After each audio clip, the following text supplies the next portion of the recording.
It is over for us. There is no hope. $4,000 a month. There is no way I will ever be able to afford to buy a house. In the last 20 years alone, just in the UK, property prices have increased nearly 160%. Right now, even though the housing prices may go down, then you're not going to be able to afford the house prices anyway because of all the fees, the deposits and everything that's involved. When I even look at rent, for like a studio is like $2,000. We live in a country where luxury flats are popping up everywhere. But when it comes to actual affordable homes for working people, suddenly it's complicated. It's too expensive. The most developed country in the world, and people can't pay rent. Now, the 6-year-old has to work. Once he's done with primary, he's going to work. Running out of time, by 2030, the entire housing market is going to be upended. We won't be able to afford any housing. I saw a property the second it was posted, and when I rang them up, they said that 10 other people were already interested in the property. So the problem we face then is comes a bidding war, and people that can't afford to basically pay more lose out. Property in the UK is not just about owning. It's about protection. It's about protecting yourself from people like me who might kick you out because I want to sell my property or I want to increase my rent. And the sad part is the average wage in the UK has not risen anywhere near in line with the rise of the house prices. The truth is the UK doesn't have a housing crisis. It has a housing business, and business is booming. Welcome back to Brit Rants, where we say what everyone's thinking in a country that's falling apart. Today, we're diving into broken Britain's biggest joke, the housing crisis. Owning a home? Forget it. Renting? Good luck affording it. Social housing? Only if you fancy a 10-year wait and a fight with black mold. While developers hoard land, landlords hike prices, and investors buy up whole streets, working-class Brits are being pushed out, priced out, and left to rot. Meanwhile, politicians parrot supply and demand, yet build nothing, fix nothing, and blame everyone but themselves. This isn't just a crisis. It's a deliberate failure, an attack on your future, your dignity, your right to live a stable life in the country you call home. So if you're sick of being priced out, locked out, and lied to, smash that subscribe button. You're not alone. And here on Brit Rants, we say it louder than they'd like. It is over for us. There is no hope. $4,000 a month for a 1-bedroom flat.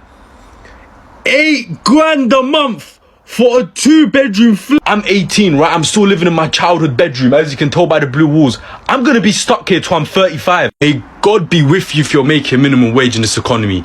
Even if you're making that average wage, the bang average, what most people in London make, after taxes is 28 grand. I had to double check. That's barely gonna cover your student loans, your rent. Unless you're willing to compromise and live in a bungalow, you're finished. It is so over. And every time I hear a rich person's advice on how to get by in this economy, I want to violently slam my head into the desk. Cancelling my Netflix subscription will not keep me afloat. I can assure you that the most developed country in the world, and people can't pay rent. Add that up for me. It was once upon a time, not just in this country, but most Western countries. This might sound like a fairy tale, but where a household with one man working could take care of 3 or 4 people, his wife and 2 or 3 kids. And that man probably didn't even have a degree. Just working 40 to 50 hours a week, he could take care of everyone. Now, the 6-year-old has to work. Once he's done with primary, he's going to work. There is no way I will ever be able to afford to buy a house in cash in the UK. Like, I'm just being so realistic with myself. The only way I can buy a house is if I move abroad. Like, what do you mean in the last 10 years house prices have increased by over 50%? The average house is now £300,000, whilst the average salary has only increased by 37% to £37,430. And it's not even like the quality of living makes up for the prices. Like, the average house prices in Belarus are £82,000, Lebanon $95,000, Argentina $99,000, Bosnia $101,000, and that country is beautiful. In the Philippines it's around $110k, Bahrain is $113k, Montenegro $121k, and imagine living there. Might as well move to Greece, it's $139k. Literally Qatar, which is a dream place to live, $224k. Like, obviously every country has its advantages and disadvantages, but I don't see the point of living or staying in the UK. Like, the social, economical, political environment is all just trash. And don't get me started on the job market. Like, compare salaries for the same job in the UK and then the US. Getting out of the UK is honestly just the best option at this point. I'm looking for a new place to live because I've decided I don't want to pay over £1,000 a month to rent a bedroom in a house share just in tooting. Some places like want to charge £1,000 to tell me that I can't go in the living room because they're a live-in landlord and they like their own space. It's £1,000 a month, 1,000, if not more, £1,500 some of these places are, and I'm not allowed to work from home. We all work from home now, at least a few days a week. No, because you like your own space, I can't work from home in a bedroom that I'm paying you £1,000 a month to live in. This new room, it's actually the bathtub, and you can sleep in it between the hours of 7 a.m. and 4 p.m. London is horrible, but I have to be here for my job. I'm almost 30 and I'm paying over £1,000 a month to live in someone else's house. Wish me luck. Running out of time, by 2030, the entire housing market is going to be upended. We won't be able to afford any housing. And the reason being is that we're seeing a flood of capital from foreign investors buying up what we call SFR, single family rent. Angela Rayner has an ambition to build 1.5 million homes. She's not going to achieve that.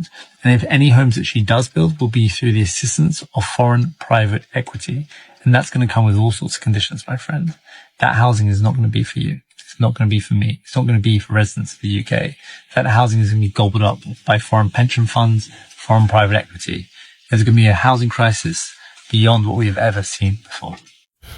I'll talk a little bit about the housing situation that we have in the UK, especially in London and around South East and around that area, definitely. But you know, when they're speaking about, you know, the housing prices are too high and we know that landlords are selling up because of all of the changes to the laws and all the rest of it. And a lot of people are thinking that this is a good thing. It's not really a good thing, you know that. I'll tell you why. Because investors always buy at the bottom of the market, not at the top, the bottom of the market. So when you see a lot of landlords selling up because of the news, you know, they're getting rid of the Section 21 and all that stuff there. So when you see a lot of landlords selling up, and you'll see a lot more houses on the market, what that's going to do is going to drive house prices down. People are like, yeah, house prices are going to be driven down, everyone's happy. But the thing is that even though the housing prices will be driven down, people still can't buy the houses anyway, because they don't have enough money for the deposit. If you want to buy a house for 300 grand, you need a deposit of 30k. No one, who's got a deposit, who's got 30k in the bank? That's not including legal fees or anything like that, or taxes or anything like that. It's just speaking about just the deposit by itself. Many people haven't got that. And the average house, you know, in London, for example, is not, I don't think it's 300,000 anyway. I think it's way more than that. So all I'm saying is that the housing prices will start coming down. And what's going to happen is that you're going to get a lot of investors, especially companies, they're going to come in and start buying up all the properties. So instead of the properties being run by landlords, there's good ones and bad ones, we know that, but instead of the landlords, the ones who run in the houses, it's going to be companies that's going to be running the houses. It's going to be taken over by companies, big investors. And then when they take over, there's going to be less choice. There'll be less wriggle room for everybody.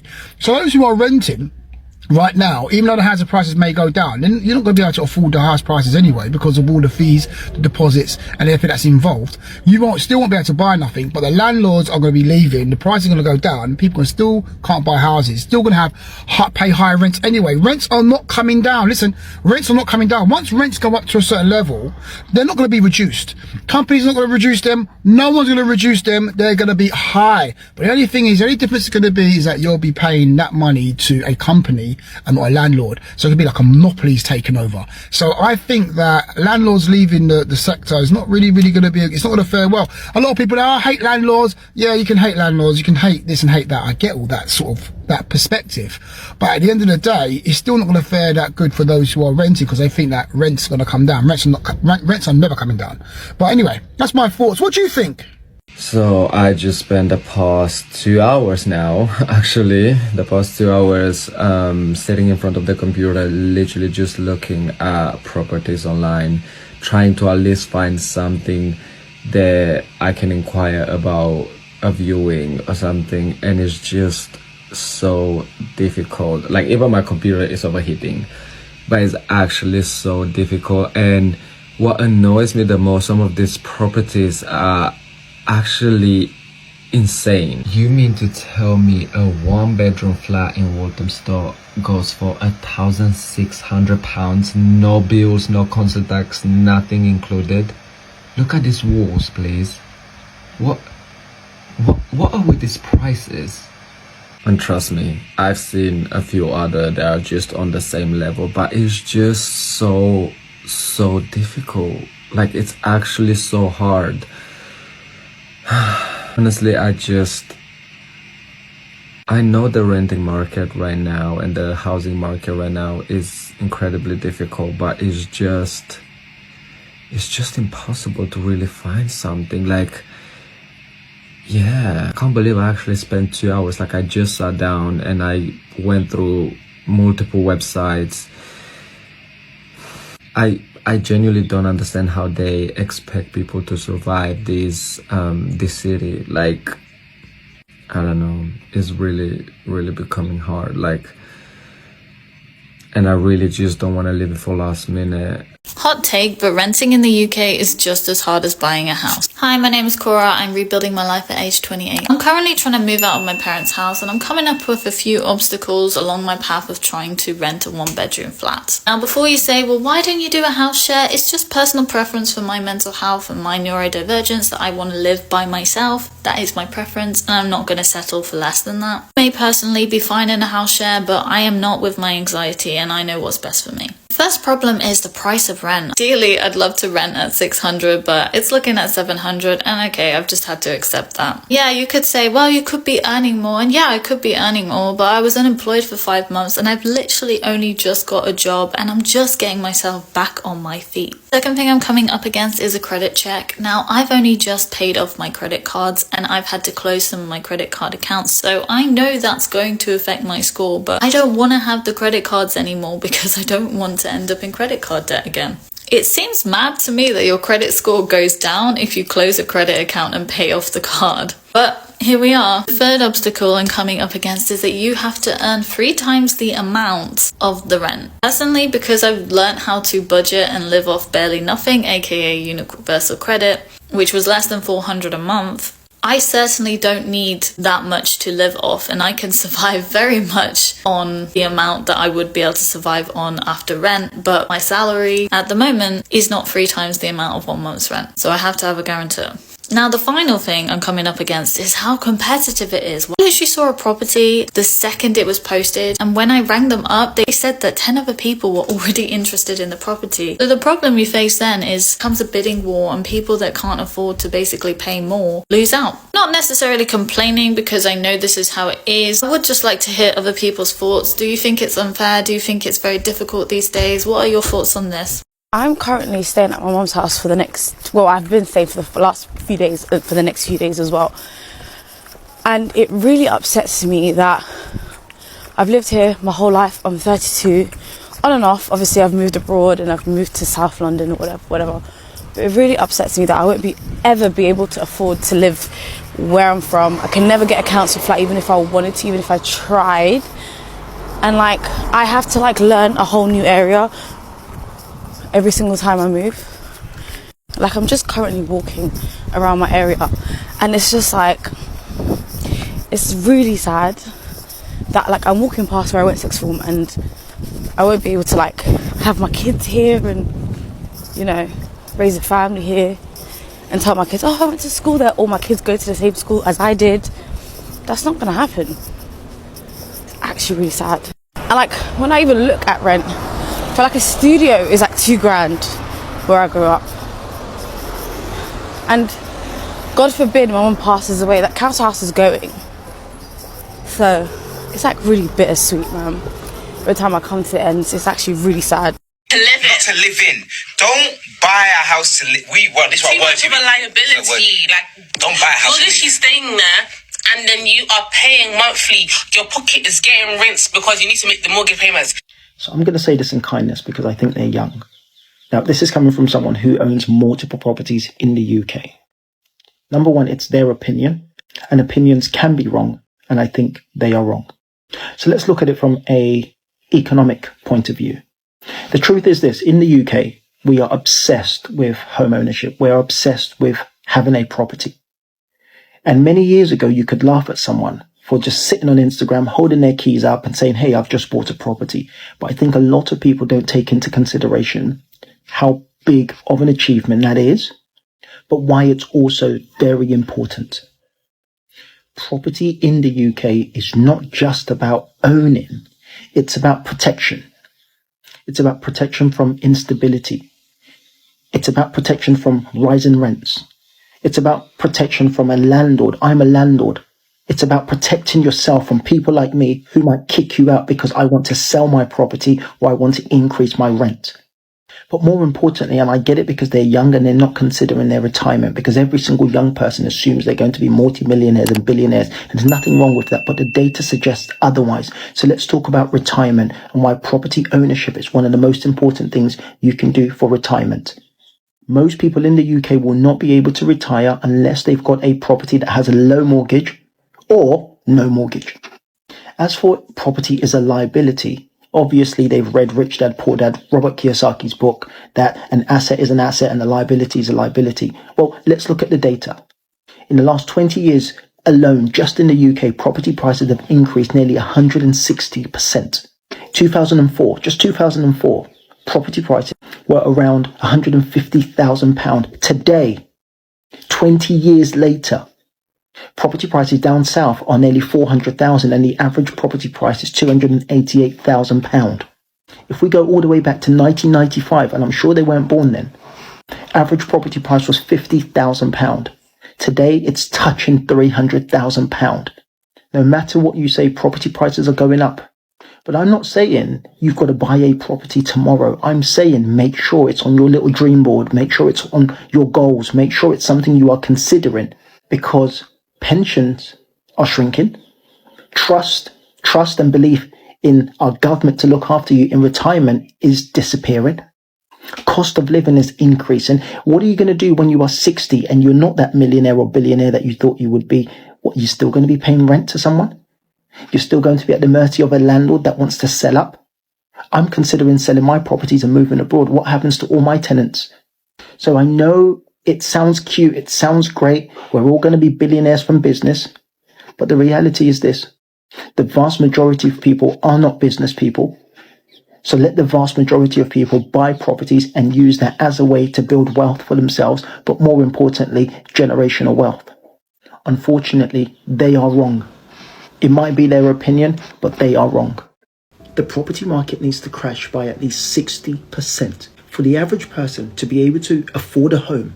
The problem is, even if it did, that presents greater issues. If the average salary in the UK is around £30,000 per year, and the banks lend about 4 times, maybe 4.5 times your salary, that means the average person can borrow around £120,000 to around £135,000.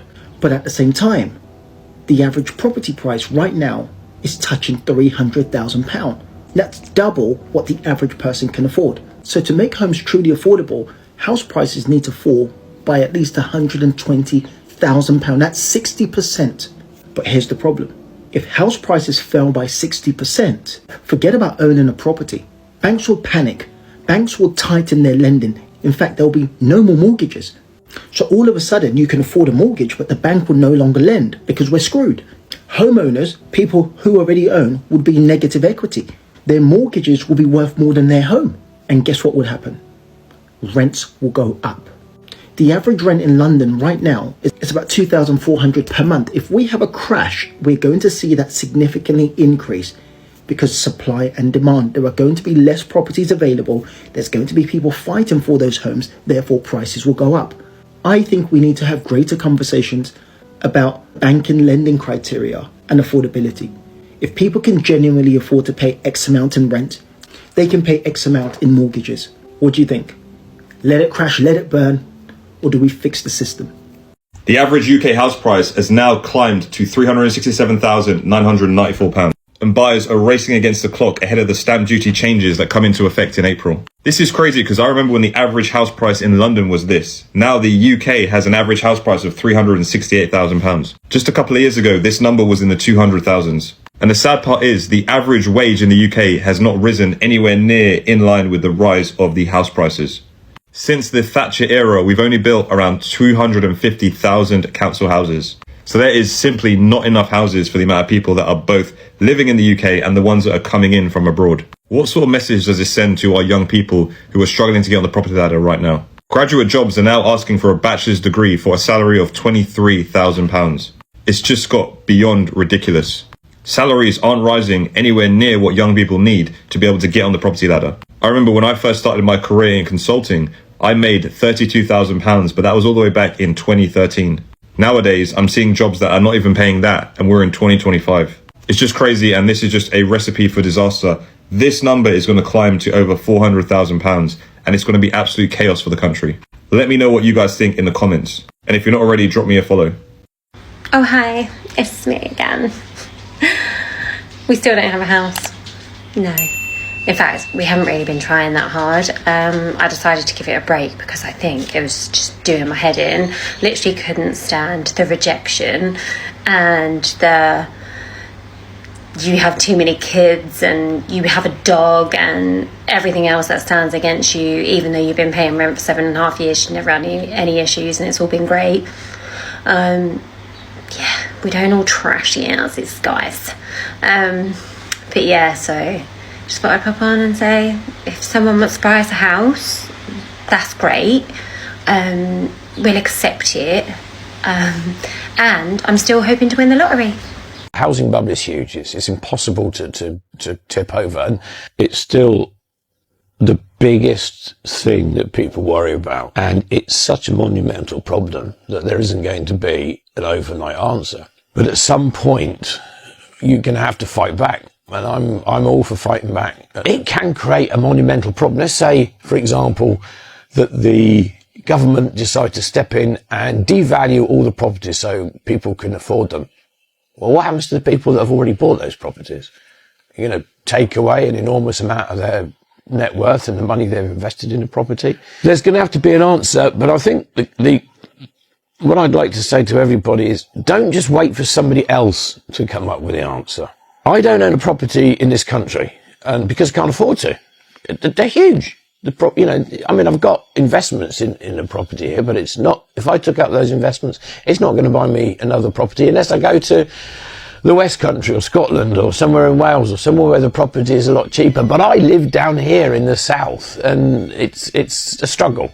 We live in a country where luxury flats are popping up everywhere. But when it comes to actual affordable homes for working people, suddenly it's complicated. It's too expensive. It's too bureaucratic. It's just too hard. But here's the truth. We could actually fix the housing crisis tomorrow. If the government wanted, land exists, we can get the money, the builders. So why don't they do it? The truth is the UK doesn't have a housing crisis. It has a housing business, and business is booming for the landlords, developers, MPs and the buy-to-let company. You can check the facts. Over 600,000 properties sit empty in the UK. Nearly 2 million council houses have been sold off since the 1980s, and less than a quarter of those were replaced. Take 2022. Just 7,500 new social homes were built. Yet, in 1953, with a war-ravaged economy, we managed to build 147,000. So you can't tell me it's not possible. It's just not profitable. Now, why don't majority of MPs say something about this? Well, 40% of MPs are landlords. That's right. 40% of MPs are landlords. They literally profit from housing scarcity. On top of that, they're selling off council estates for next to nothing, getting back less council homes that they're giving away, and then the remaining 75% of them goes straight to the banks and buy-to-let companies, and still act shocked when people can't afford rent. At the end of the day, they don't want affordable homes. They want people trapped, paying rent, tied to debt, too stressed to fight. And as long as the rich run this country, that won't ever change. Right, now, let me show you something now. So this place cost me 11,000 for 5 nights here.